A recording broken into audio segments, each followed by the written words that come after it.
It took me about 20 minutes trying to get my camera to sit on this light. It's like half broken, but we're good. In this video, we're talking about how to source wholesalers, how to find wholesale products for your online store.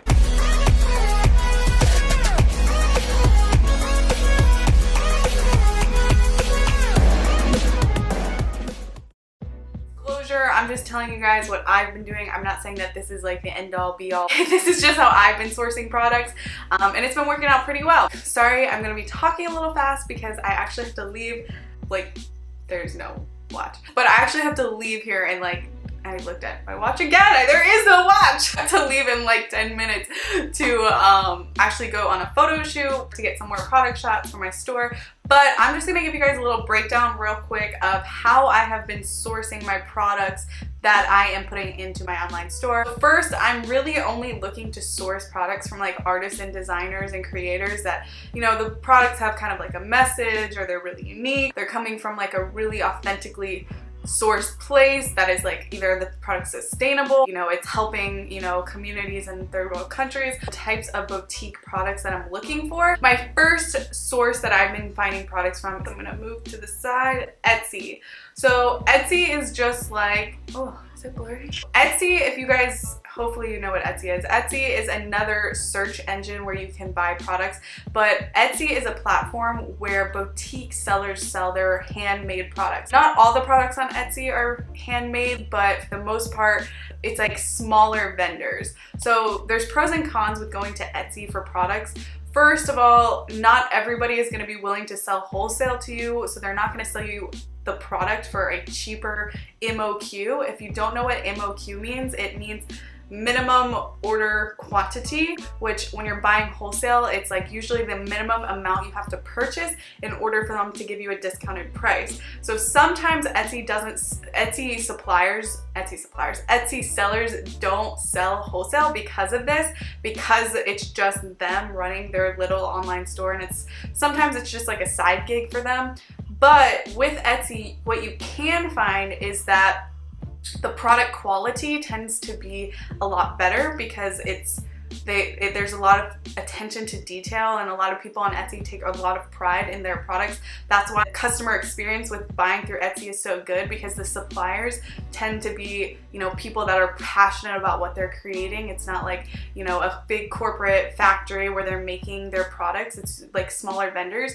And so with that, yes, not every Etsy seller is going to sell wholesale, but when you do find sellers that will sell wholesale to you, they will usually, you can buy from them with a smaller MOQ. So like if you go to China or you go to like a big factory, your MOQ, like your minimum amount that you have to purchase, is super, super high. And so you don't always want to buy a bunch of inventory in the beginning because you really don't know what's going to sell and what's not going to sell.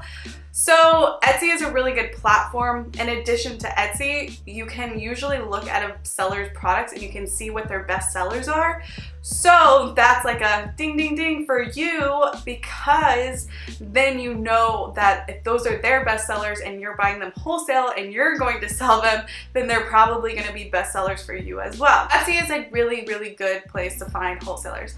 The second place that you can go to find wholesalers is local trade shows. So trade shows are a great place because you usually can cash and carry at some of them, and you can actually see the product, touch the product, feel the product, and sometimes you can actually buy it right on the spot, and it's relatively cheaper than, you know, having to buy it on the internet wholesale and have to pay shipping or customs or wherever you're getting the product from. And it's cool because you get to talk to these wholesalers face to face and make a relationship with them. I know if you're not like in a place where there's like a lot of wholesale trade shows, one thing that I actually saw on another girl's channel was that you can look up trade shows going on in the United States, and you can just look at the vendors that are attending, and then you can, you know, research those vendors. I've actually done this and it works a lot. It works really well. You can research those vendors and you can reach out to them to see their products, to get like rates, just their breakdown of how much they sell in a package and all that jazz. So going to wholesale trade shows. If you can't go to the wholesale trade show, look up the people that are attending the wholesale trade show and then do research and see if you like any of the vendors and some of the stuff that they're selling based off their wholesale website. Third way to find reputable wholesalers is by going to your local farmers markets. Going to your local markets in general. In Miami, there's like this Miami Marquetta thing that goes on every weekend, and I go there and I actually am looking at these like boutique sellers, and honestly a lot of these boutique sellers that are going to these markets are probably on Etsy too, but it's also cool because you can meet them in person, you can ask them if they sell wholesale, you can negotiate prices, and again, the products at these like boutique Marquettas are usually the quality is like super good. And then again, the same hack with the wholesale trade shows, you can do with the same thing with these markets. You can look up the vendors that are attending these markets if you're not actually going to go, and then you can look up their websites and reach out to them and see if they will sell wholesale to you. So for instance, there was this like one Miami market like 2 weeks ago that my friend sent me, but I missed the date of the market, but I just looked up the vendors, and I was looking for blank t-shirts to print my own stuff on, and I actually hit up one of the vendors that had a t-shirt line, but I wasn't looking to sell their t-shirts. I was actually looking to white label their shirts to print my own stuff on them. And so I reached out to them, and they said that they do that, so I haven't actually met up with them and to get prices and breakdowns and everything, but it looks pretty good, their quality looks good, and their branding is awesome. On top of that, this one's kind of like just generic, just doing like a regular Google search. Just make sure when you're Google searching wholesalers for your particular niche, you're looking at like maybe if they have reviews. Some big red flags for me for wholesalers is when they don't answer in a timely manner, because if they're not answering your inquiry, like they're not really, that kind of is like, okay, well, imagine if I'm paying you money and then you're still not answering me. Like that is so frustrating. So that's like an automatic no for like me for a wholesaler. That just grinds my gears because it's kind of like you're a business and I'm like giving you money. So if you're not serving me as a customer, like I wouldn't treat my customers like that. So I don't expect to be treated like that. So that's just my personal opinion. Doing again with the Google search, make sure you look up reviews. Just make sure you're checking your red flags again, like if they're not answering you on time, if they are not really being professional, or I don't know, just like any sketchy things that come up. Don't just disregard them because you just really want the product. Because if they're gonna cause you more problems later on, then it's not worth it. Trade shows, markets, Etsy. There's also like other little websites like Poshmark. I've never bought anything on Poshmark. I've been to offline boutiques. I was like, I was going to these like boutiques and I was like, yeah, like where do you get your products from? Which I'm pretty sure their employees should have not have told me.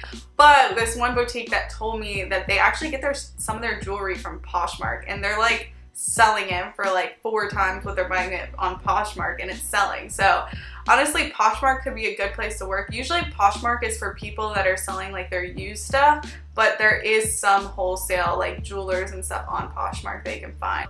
By the way, I'll also add links in the description for like all these different things that you can check out. Basically, just that's really like what I've been, you know, doing over these past like 2 months. And it's been working, and I've been getting in contact with a lot of really cool boutique vendors.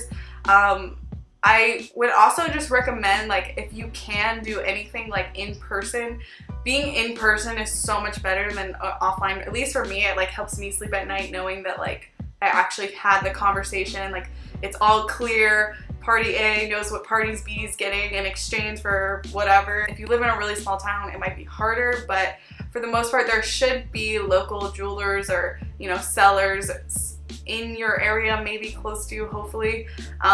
Just try to, I would always just look there first, and then if there is nothing in your geo-targeted area, then expand and, you know, do the other things. So those are really my tips for finding good wholesalers. Again, if you guys like this video, put that down in the comment section and subscribe to my channel, obviously. And yeah, just subscribe.